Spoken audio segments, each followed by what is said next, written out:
At Hill Dickinson Stadium, it's Everton versus Newcastle. That's the game we're focusing on now. Glenn, big question. Have you ever smacked a teammate in a game? Only on weekdays. What a situation between Keane and Idrissa Gueye, who was sent off. Yeah, it was. Yeah, I mean, I thought it was a soft sending off, to be honest. Really? It's a coming together of teammates. It's a frustration. I think Idrissa Gueye he's kind of frustrated because he gave the ball away. Listen, you see this on a weekly basis on the training field. If you send one off, do you have to send them both off? Because none of them is as bad as the other. There is an argument of that, isn't it? But on a training field, you'll see this weekly. You will see people coming together. Well, they did put boxing gloves on the training field. I like that. On social media. That was, to show what? That there's no beef?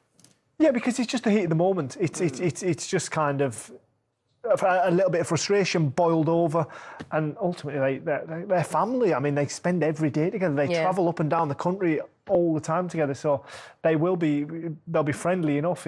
What do you think Gueye was actually angry about? Giving the ball away. That Keane gave the ball away. I thought he gave the ball away. He gave like a slack pass, and it was just a bad bit of play, wasn't it, in general? But yeah, I think it was just emotions boiling over ultimately, and channeled in the wrong way, in the wrong manner. But I still don't think it boiled over to deserve a red card. I think a ticking off would have been fair. They did kind of channel that, though, because they obviously went on to win the game, which was a massive result for them. 10 men against Manchester United and getting the victory. Listen, I loved what Moyes said afterwards. I want my players to be angry. I want my players to care. And that's exactly what he chose. That's what he chose. So what can they do then this week against Newcastle? It's another tough one. These two dismantled the Manchester clubs. Yes, yeah, in the last match week. And I think Everton are going to continue that run because Newcastle can't win away from home. And Eddie Howe doesn't know why. They've been asking about him in the press conference this weekend. And he said, listen, I wish I could put my finger on it, but I don't understand why. They got the quality. I don't understand why he keeps dropping Baltimore. I think he's a good striker. He's got a good touch. You can obviously speak better to that than me.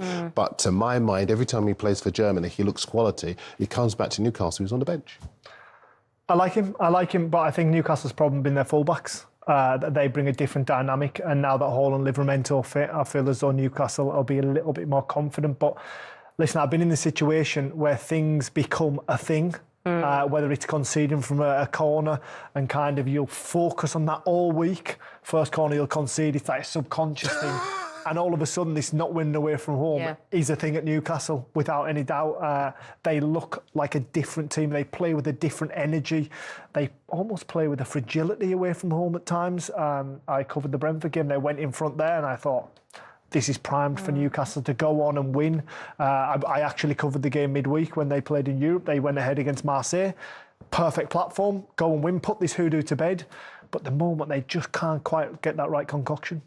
Yeah, I'm wondering as well, the effect of playing in Europe. We've already mentioned it here when talking about other teams, the squad not managing really to play midweek and then get a result at the weekend again. They won against Manchester City and then went and lost at Marseille. Yeah, absolutely. And the way that they lost at Marseille is quite telling. They took the lead, looked comfortable, and then they were taken apart by the goal-scoring excellence of Aubameyang. And I think as far as Everton are concerned, they'll be delighted if Baltimore's on the bench because Everton's defence is so good, so solid, so disciplined. They don't have the squad, but they don't have midweek football. So they are going to be in better shape for this match than Newcastle. Yeah, you were saying things become a thing in football. Everton's record in their new home ground is also a thing. It's becoming difficult, although it's their first season there. It's becoming difficult to go there for teams. Yeah, a massive positive. Obviously, when you leave an old ground like they did at Goodison, I think we seen it at West Ham, didn't we? Yeah. When they moved to the new stadium, it was a problem, wasn't it? Where they've really spanned this, and it's been a positive for Everton.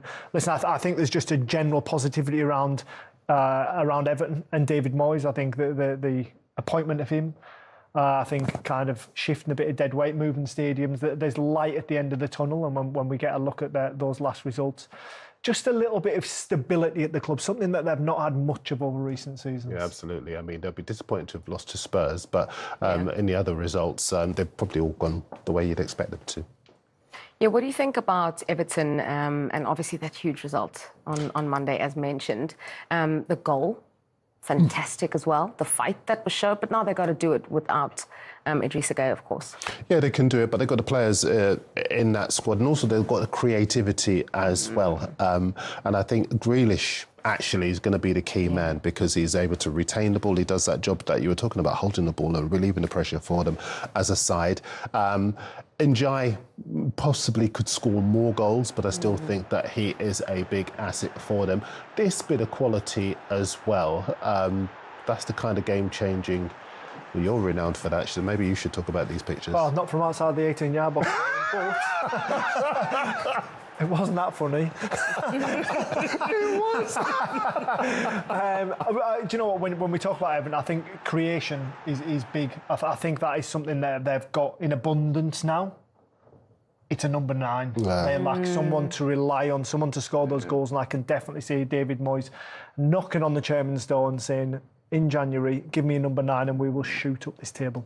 Yeah, because the Barry and Beto between them haven't really got going so far this season. We've got to move on to predictions, but before we do, our team behind the scenes has been furiously working to tee this up for us.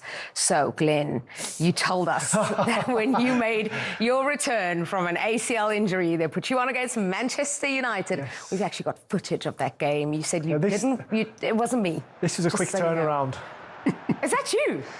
Yes. Oh. That is back when it was physical, let me tell you. I haven't seen these clips for a long time. A long, long time. Yeah. Why are you sweating? Because they're running down the back. No, not on the picture, here in the studio. Oh, because I didn't see this coming, and it was only mentioned in the green room about 20 minutes before we come on air. Yes, and it's also the game of his nightmares, and now they've kind of brought it back. Glenn will definitely be back on Team Talks next week. Cannot wait for that. Okay, it's prediction time now. Darren, we're going to start with you and Brentford versus Burnley. Oh, Brentford at home. Far too good. Burnley weak. Bradley to win. Brentford, for me, win that comfortably. Man City versus Leeds. Manchester City. Oh, Man City, easily 3-0. You have a scoreline for us? I do have a scoreline for you, Jules, yeah. I'll go 4-1. OK, what's the score going to be between Sunderland and Bournemouth?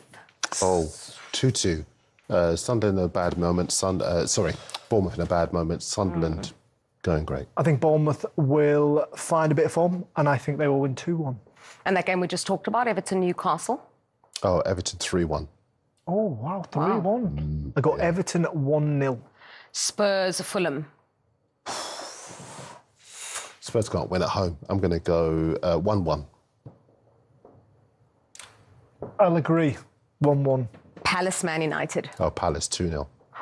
Crystal Palace 3, Manchester United 1. Wow, Aston Villa, Wolves. Aston Villa 3, Wolves 0. Aston Villa 4-0. Forest, Brighton. Oh, 1-1. 2-2. West Ham, Liverpool. 2-0 West Ham, sadly. 2-1. Chelsea, Arsenal. Oh, 0-2. Arsenal to win that one. 3-2. Chelsea. OK, hot takes here this weekend.